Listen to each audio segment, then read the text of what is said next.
नमस्कार, मेरा नाम है राजेश सिंह और आपका मेरे YouTube चैनल पे हार्दिक स्वागत है। आज हम बात करेंगे एक ऐसे पकौड़े वाले की जो आगे चल के भारत के बहुत बड़े बिजनेसमैन और बहुत महान व्यक्ति बने।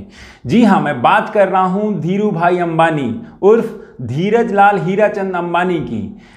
मेरे शब्दों में अगर बोलें तो जिनके पास अपार धीरज और हीरे जैसा महंगा दिमाग था, आज हम उन्हीं के बारे में बात करेंगे। लेकिन इससे पहले मैं आपसे एक रिक्वेस्ट करना चाहता हूं कि मैंने जो ये सीरीज चालू की है जिसमें मैं भारत के सभी महान व्यक्तियों की जीवनी के बारे में बताऊंगा, तो आपसे ये रिक्वेस्ट है कि मेरी वीडियो पूरी देखें और हो सके तो ये पूरी सीरीज देखें, जिससे आप उनकी जिंदगी से मोटिवेट होकर अपनी जिंदगी में भी अपने सपने पूरे कर सकते हैं। तो चलिए बात करते हैं धीरू भाई अंबानी की। धीरू भाई अंबानी का जन्म 28 दिसंबर 1932 को चोरवार गुजरात में हुआ था। उनके पिता का नाम हीराचंद गोवर्धन भाई अंबानी था और उनकी माता का नाम मती जमुना बेन था।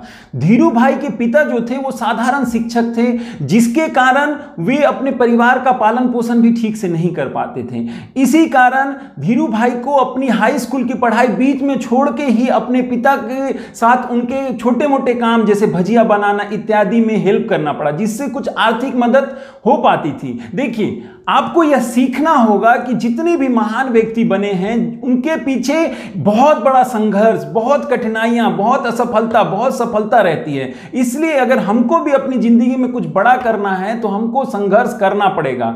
जहां तक बात करें धीरू भाई अंबानी की, तो भजिया का धंधा भी बहुत दिन तक नहीं चला, जिसके कारण उनके पिता ने उनको नौकरी करने की सलाह दी, जिसके कारण वे यमन चले गए। यमन में वो एक पेट्रोल पंप पे काम करते थे, महज 300 रुपए की रोजी पे, और 2 साल में भी वे कड़ी मेहनत के कारण वे वहां प्रबंधक पद पे चले गए। मैं आपको उनके जीवन का एक ऐसा किस्सा सुनाना चाहता हूं जिससे आपको भी कुछ सीख मिल सकती है।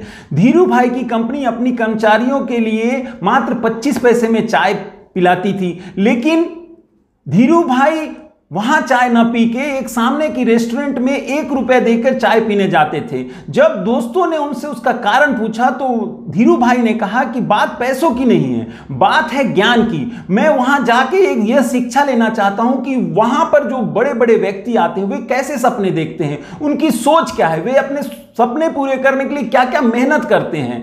धीरू भाई की इस कहानी से हमें यह शिक्षा मिलती है कि हमारे जीवन में संगति का बहुत अच्छा असर होता है। अगर आपकी संगति अच्छी है तो आपका व्यवहार, आपके सपने भी बहुत अच्छे होंगे, बहुत ऊंचे होंगे। लेकिन अगर आपकी संगति अच्छी नहीं है तो आपके सपने भी छोटे होंगे, आपका व्यवहार भी छोटा होगा। इसलिए अगर आपको महान बनना है और अपने सपनों को पूरा करना है तो अपनी संगति पे ध्यान दीजिए, अपनी संगति अच्छे लोगों के साथ रखिए। अब बात करते हैं धीरू भाई अंबानी की। यमन में आजादी की लड़ाई छिड़ चुकी थी, जिसके कारण उनकी नौकरी चली गई और धीरू भाई अंबानी को फिर से भारत वापस लौट के आना पड़ा। उसके बाद उन्होंने कहा कि अब मैं नौकरी नहीं करूंगा, कोई बिजनेस स्टार्ट करूंगा। लेकिन बिजनेस स्टार्ट करने के लिए उनके पास पर्याप्त पैसे नहीं थे, जिसके कारण उन्होंने पार्टनरशिप पे मसालों और शक्कर का व्यापार चालू किया। लेकिन धीरू भाई अंबानी बहुत एम्बिशियस और हाई रिस्क लेने वाले इंसान थे, जिसके कारण वो पार्टनरशिप टूट गई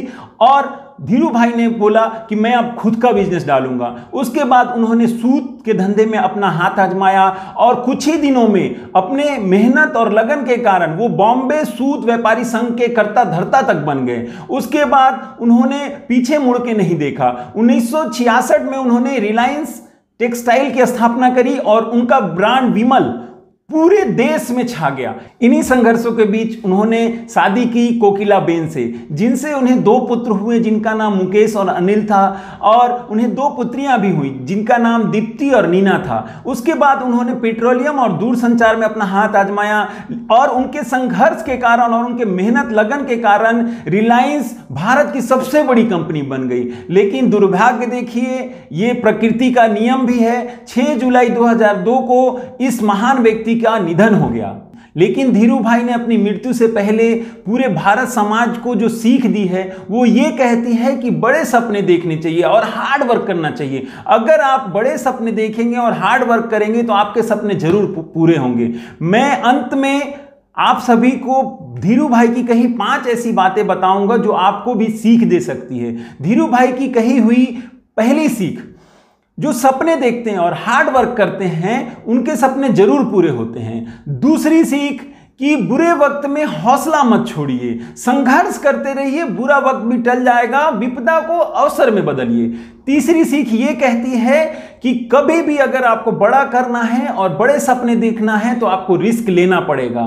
चौथी सीख ये कहती है कि बड़ा सोचो, जल्दी सोचो, आगे सोचो, क्योंकि विचारों पे किसी की एकाधिकार नहीं है। और पांचवी और आखिरी सीख ये कहती है कि जिंदगी में अगर आप बड़े सपने देखना चाहते हैं तो हमेशा अपने लक्ष्य पे फोकस करिए। उम्मीद करता हूं कि मेरा ये वीडियो आपको अच्छा लगा होगा और धीरू भाई की जीवन से जुड़ी ये बातें आपको भी अपने सपने पूरे करने में मदद करेगी। अगर आपको मेरा यह वीडियो अच्छा लगा हो तो मेरे चैनल को सब्सक्राइब करें, वीडियो को ज्यादा से ज्यादा शेयर करें ताकि मैं इसी तरह के नए नए वीडियो लाता रहूं। जय हिंद।